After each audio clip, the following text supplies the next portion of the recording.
भारत की अपेक्षा जिन देशों में महिलाओं की आज़ादी और देश की उन्नति में भागीदारी मिली है, वहाँ उन देशों में हर तरीके से देश की तरक्की हो रही है। जहाँ भी कहीं महिलाओं को सामाजिक बंधनों में बांधकर रखा जाए तो वहाँ उसकी हमेशा दुर्दशा ही होती रहेगी। अभी तक दुनिया में कुल 6-7 देश हैं जहाँ की संसद में महिलाओं की भागीदारी पुरुषों के बराबर है, यानी कि 50% की भागीदारी है। ये सब के सब वही देश हैं जहाँ विचार और अभिव्यक्ति की पूरी आज़ादी है, जहाँ महिलाओं को हर तरीके से कानूनी, सामाजिक और मानसिक रूप से भी पूरी आज़ादी है अपनी पसंद की जीवन जीने का। जिन देशों में धार्मिक और सामाजिक रूढ़िवादियों के कारण अपने महिलाओं को ही दबा दिया है, वह देश हर तरीके से पिछड़े हुए हैं।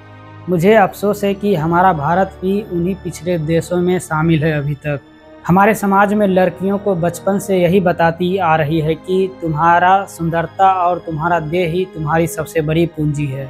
हमारे यहाँ अगर कोई लड़की बहुत सुंदर या बहुत आकर्षक ना हो या मोटे हो जाए तो उनको मानसिक बीमारियाँ होने लगती है, उनको खुद के प्रति ही सारा आत्मसम्मान गिर जाती है। वो हर किसी से छिपकर और छुपाकर खुद को कोसती रहती है कि मेरी इज्जत क्या और मेरी हैसियत क्या। उसी के विपरीत दूसरी तरफ लड़की बिल्कुल ही नालायक हो, कुछ ना हो उसके पास, ना बुद्धि, ना ज्ञान, ना संघर्ष, ना ईमान, बिल्कुल ही कुछ ना हो उसके पास। लेकिन अगर उसके पास सुंदरता और आकर्षक देह हो तो वो बहुत ही आत्मविश्वास से भरी रहती है।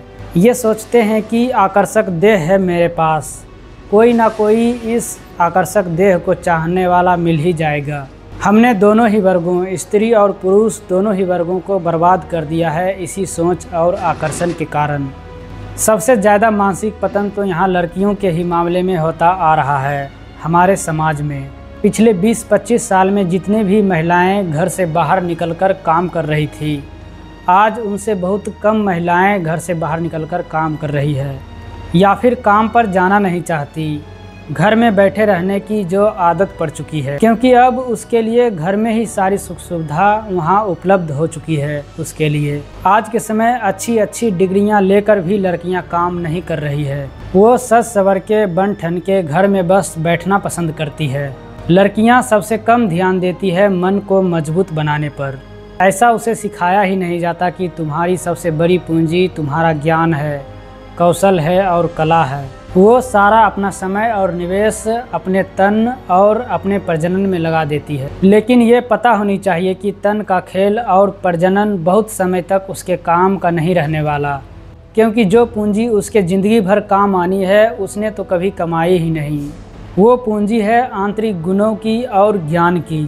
हमारा आदर्श हिंदू समाज या आदर्श हिंदू घर, उसमें हमारी महिलाएं कहाँ पर है, घर के अंदर या घर के बाहर?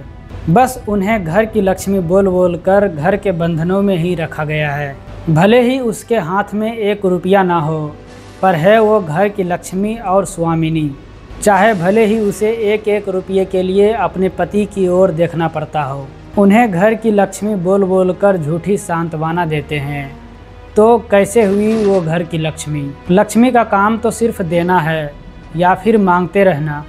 ये घर की रानी, घर की लक्ष्मी या स्वामिनी, जितनी भी बातें हैं ये सारी बातें महिलाओं को बेवकूफ़ बनाए रखने के लिए है। इसलिए तुम खुद को घर के बाहर विकसित करना सीखो।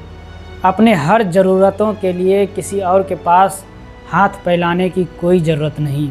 खुद से कमाओ और इन बेकार के सामाजिक बंधनों से ऊपर उठो। ये तुम्हारा सबसे कीमती समय दोबारा लौटकर नहीं आने वाला। इसलिए घर के बाहर तुम्हारा संघर्ष तुम्हारी सबसे बड़ी आज़ादी है।